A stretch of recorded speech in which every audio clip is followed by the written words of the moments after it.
ప్రతిసారి మాలేసే ముందు ఏంటి నాకే నరకం? మనమా నిన్ను చూస్తే నాకు భయం వేస్తుంది నానా. ఫైనల్ గా చాలా కాలంగా రవితేజ గారి కంబ్యాక్ కోసం వెయిట్ చేస్తున్న ఆయన ఫ్యాన్స్ కి ఇరుముడితో అసలు సిసల్ కంబ్యాక్ ఇచ్చారు రవితేజ గారు. రవితేజ గారు అంటే ఓ 5 పాటలు, 4 మాస్ ఫైట్స్, 2 పేలని పంచులు, ఇండస్ట్రీలో కొత్తగా వచ్చిన హీరోయిన్లు అని అలవాటు పడిన టీఎఫ్ఐ బన్స్లకి రవితేజ గారిలో ఉన్న నటుడిని మళ్ళీ పరిచయం చేశారు డైరెక్టర్ శివ నిర్వాణ గారు ఈ మూవీతో. ఇంకా స్టోరీలోకి వెళ్తే ట్రైలర్లోనే కాన్సెప్ట్ అర్థమైపోతుంది. త్రినాథ్ ఒక ఆటో డ్రైవర్. అతనికి లేక లేక ఒక ఆడపిల్ల పుడుతుంది. అది అయ్యప్ప స్వామి దయ వల్ల అని ఆ పాపకి మణికంఠ అని పేరు పెట్టుకుంటాడు. అయితే త్రినాథ్ ఫ్యామిలీ జోలికి ఎవరు వచ్చినా తాట తీస్తుంటాడు. అలా త్రినాథ్కి శత్రువులు పుట్టుకొస్తారు. అయ్యప్ప మాల్లో ఉన్నప్పుడు ఎవరిని ఏం చేయడు అని తెలుసుకున్న శత్రువులు త్రినాథ్ ఫ్యామిలీని నాశనం చేస్తారు. శత్రువులు త్రినాథ్ ఫ్యామిలీని ఎలా నాశనం చేశారు, అసలు దాని వెనుకున్న అసలు శత్రువులు ఎవరు, వాళ్ళ మీద త్రినాథ్ ఎలాంటి రివెంజ్ తీర్చుకున్నాడు అనేది మిగతా స్టోరీ బాస్. మనమ్మా స్కూల్ లోపల గాని, స్కూల్ బయట గాని, ఊరి యువతలు గాని, ఊరవతల గాని చూసింది చూసినట్టుగా నాన్నకు చెప్పేయాలి.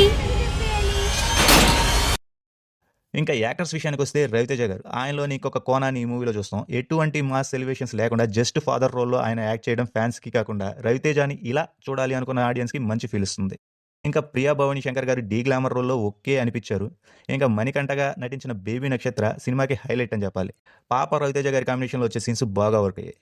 ఇంకా సాయి కుమార్ గారి రోల్లోనే వచ్చే ట్రాన్స్ఫర్మేషన్ పీక్స్ అని చెప్పాలి. అలాగే అజయ్ ఘోష్ గారు, స్వాసిక విజయ్ గారు లాంటి యాక్టర్స్ రోల్స్లో వచ్చే వేరియేషన్స్ కూడా బాగా వర్క్ అయ్యాయి అనిపించింది. ఊళ్ళో ఆడపిల్లలందరినీ దత్త తీసుకున్నట్టు ఏంట్రా ఇది?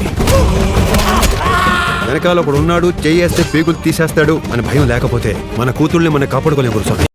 టెక్నికల్ టీం విషయానికి వస్తే జీవి ప్రకాష్ గారి మ్యూజిక్ సినిమాకి ప్లస్ అయింది. మల్లెపూల పల్లకి సాంగ్ మూవీలో హైలైట్ అని చెప్పాలి. తండ్రి కూతుర్ల సీన్స్కి వచ్చే బీజిఎం సీన్స్కి ప్రాణం పోసింది.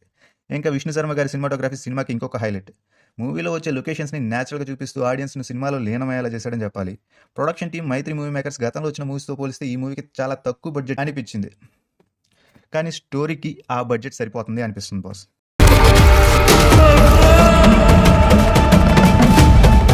ఈసారి ఉజ్జొచ్చిందో తీసుకోక.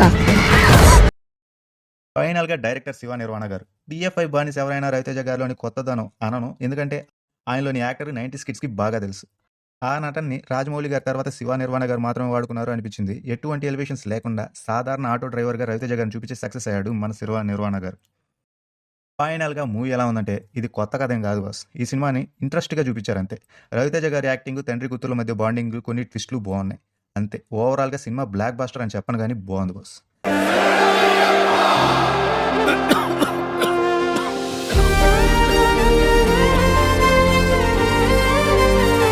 ఈ మూవీ మీరు చూస్తుంటే మీ ఒపీనియన్ ఏంటి అనేది కామెంట్స్లో చెప్పండి. వీడియో నచ్చితే లైక్ చేసి కొంచెం ఎంకరేజ్ చేయండి. అలాగే లేటెస్ట్ మూవీస్ కోసం ఛానల్ సబ్స్క్రైబ్ చేసుకోండి. Thanks for watching.